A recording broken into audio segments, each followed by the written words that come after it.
Hi mga boss! Another day, another product na naman ang re-review natin. Ang ganda ng araw ngayon, oh. Sulit na sulit para sa mga nagsosolar.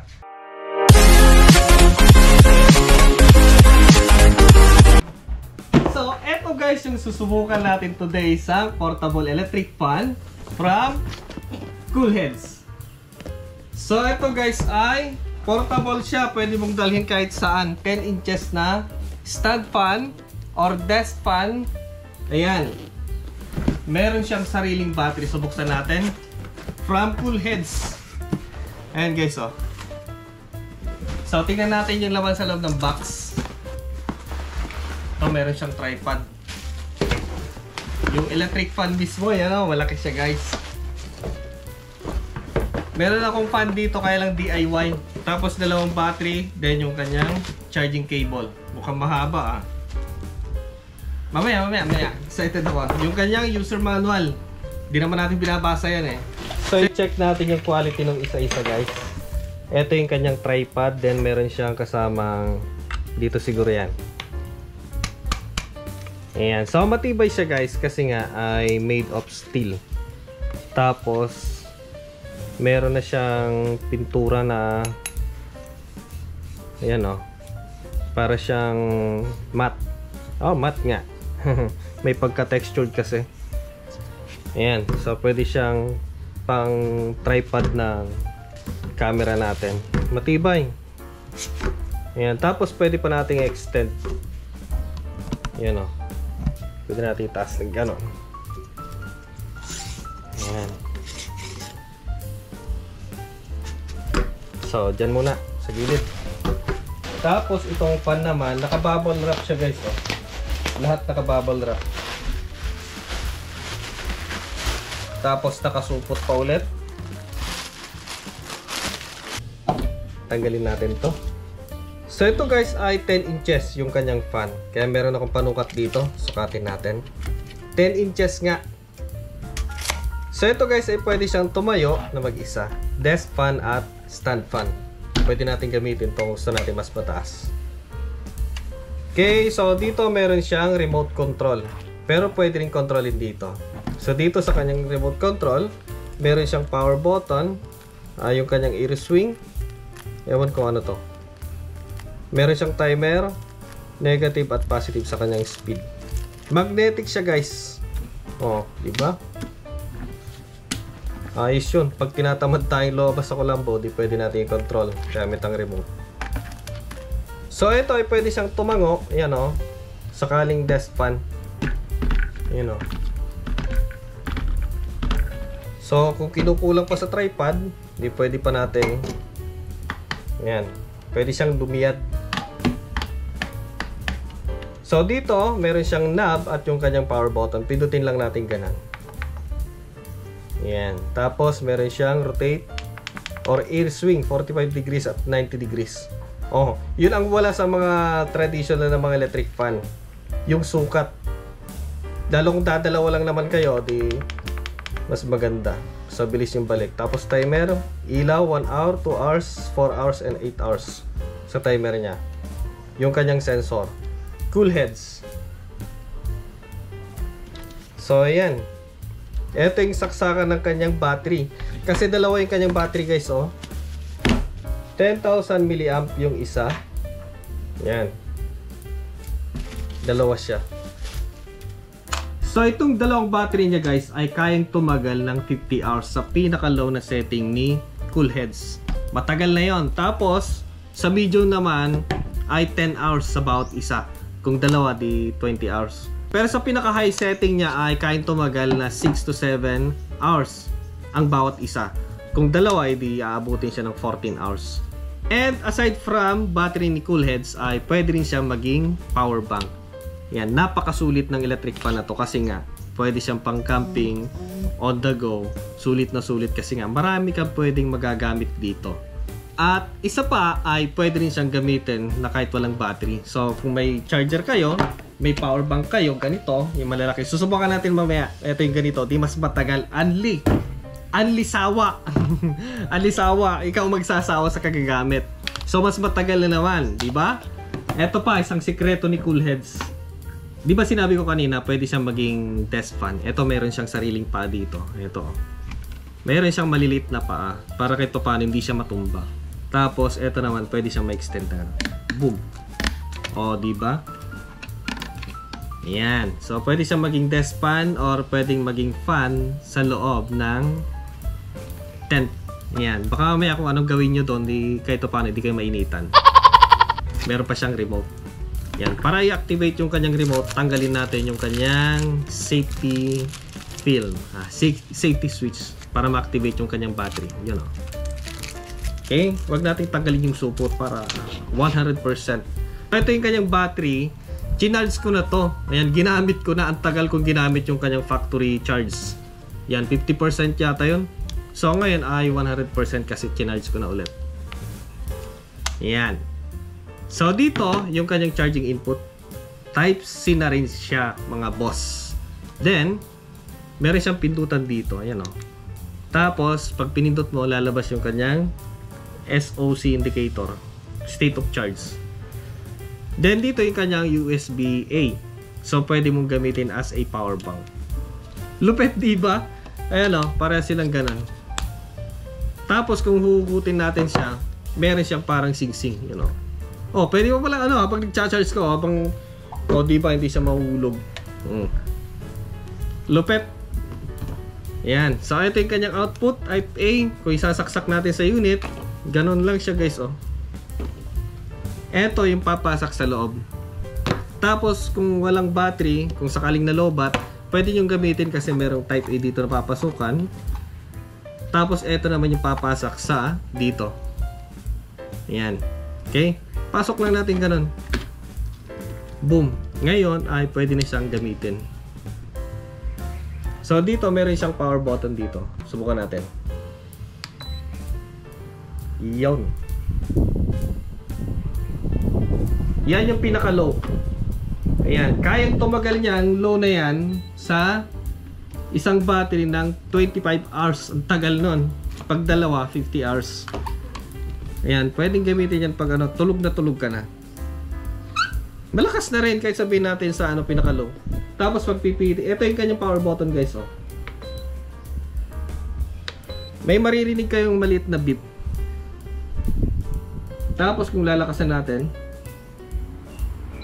ayun, tutunog siya. Pag rapid na yung beep niya, ibig sabihin yung pinaka-high na yon. Okay? Ang maganda nito, guys, kaya sabi ko sulit na fan ito, si Coolheads, kasi nga yung ginamit nilang motor dito is a brushless. Mas mataas kasi ang efficiency niya, mas bawas losses or tapon sa battery or energy yung kanyang motor is brushless. Matipid yan, grabe, kaya nga umabot ng kanyang battery hanggang 50 hours. Diba? So yan, guys, 10,000 mAh tripod fan. Yan. Yung isang battery lang, ha. Then nasa 5 volt 2 ampere lang kinakaya ng kanyang yung fan mismo. Input battery capacity 10,000 mAh, then speed 7 speed.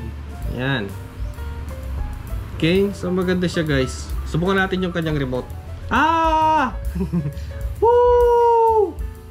Di ba nung bata tayo yung mga laruan natin ganun? Subukan natin patayin. Yun, oh. Lalo kung nasa loob ng tent kayo, pag tinatamad ka, pwede. Meron siyang timer dito kung sakasakali. Iset nyo na lang yung timer niya, pindutin nyo ganon, iilaw siya 8 hours. Then pindutin nyo ulit 4 hours, then 2 hours, 1 hours, then never end. Ayan, hanggang may laman yung battery. Then yung kanyang, eto maganda, air swing. Supported siya ng 45 degrees at 90 degrees. Yung conventional kasi wala yan. Air swing. Yan. Yan yung 45 degrees. Kukunti lang. Sayang din naman yung itatapon niya sa malayo pa. Ito naman yung 90 degrees. Yan. Halos mabalian na siya ng leeg. Yan. 90 degrees. So try natin dito itayo. gamit yung kanyang tripod. Yan. Extend natin kung gaano kataas.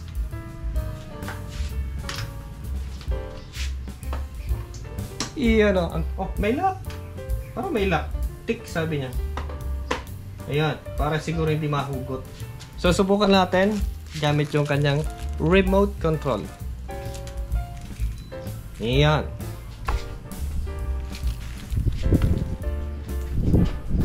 Okay. Yan yung pinakamahina.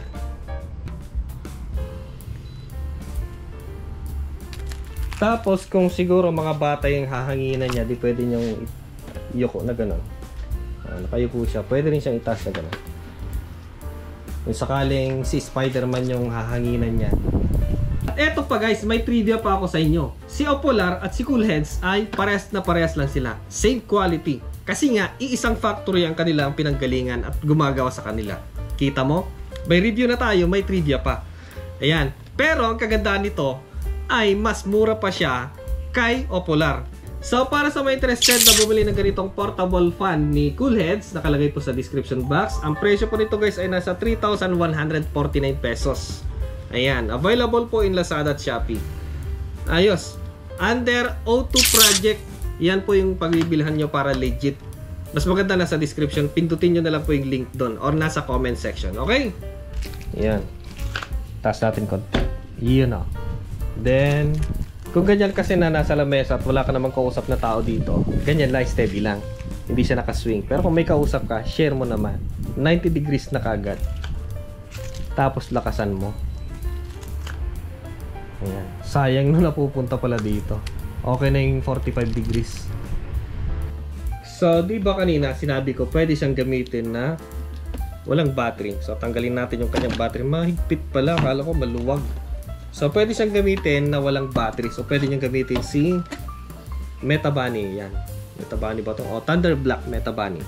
Okay, so pwede niyo siyang gamitin. Ito kasi meron na siyang wire. So, tamang-tama kung sakali nasa desk. Mahaba din naman. Pwede siya kahit naka-stand. Yan, suksok lang natin dito. Yan o. Automatic yan, madedetect ng ating power bank. So ngayon, wala pa. 0. Bukan natin. Gumagana ba yung remote niya kahit ganyan? Gumagana o. Diba? Yung pinakamahina, ilang watts? Ayan o. Yung pinakamahina niya is nasa 1 watts lang siya. Halos 0. Tipid. Matipid po kasi ang ang brushless na motor compare sa mga brush type. Mas matagal yung kanyang lifespan, mas malakas pa. Then yung kanyang consumption or yung kanyang losses, mas less losses po yung yung brushless. Then number 2 is 1 pa rin. Tipid, di ba? 3 is 2 watts pa rin. 4 is nasa 3 watts. 5 is nasa 4 to 5 watts. Between na yan. Then number 6 is 5 to 6 watts. 7 is nasa 7 watts. Okay na yung pinakamataas, nasa 7 watts. Tipid lang. 7 speed, 7 watts din siya. Then plus yung kanyang ear swing, 9 watts. Ayan, mas matipid kung wala siyang ear swing. Pero para sa akin, para makashare ka, ayan, okay yan. Pero matipid pa rin yan guys. Yung time duration na yon, matipid na yan. Lalo kung gagamitin natin is solar. Ang tipid niyan. 90 degrees. Pares lang. Tapos, kung i-charge naman natin yung kanyang battery, eto ang gagamitin natin. Yung kanyang charger na kasama. Saksak natin dito sa ating power bank or sa AC. Charging brick. Then, ganyan. Eto kasing output niya. So, pwede mo rin gawing power bank. Try natin. Try natin siya muna. Gawing power bank. Kung sakasakaling wala kang pag-charge saan, di pwede mo gamitin yung isa. Ayan, habang ginagamit mong pang electric fan siya. So, subukan natin sa phone ko. Saksak natin dito sa puwet niya. Iyan o. Pwede siya maging power bank. Lupit. Ayan o. Umilaw na siya. Hinayupak ang electric fan na to ni Coolheads. Kasi nga, pwede natin gamitin sa ating power station. O, di mas matipid na naman. Gamitin natin yung kanyang USB-A. Yan. 1 to sawa ka ngayon dyan. Oh. Kahit ilang araw ka dyan mag electric fan, magsawa ka mag-isa mo. Yan oh. So wala po siyang battery ha. Ayan. Hanep si Coolheads. Iyon. Ayan. So 1 to sawa siya ngayon gamit si Thunderbox 300 Lite. Yan, para sa mga interested na bumili na ganitong fan, portable fan, tripod fan, ano pa, pwede nating tawagin dito ni Coolheads, ay nasa description po yung link. Available in Lazada at Shopee under Auto Project Philippines. Okay, so maraming salamat sa inyong panonood sa video ni Juan de la Sague, and next time ulit, happy Coolheads!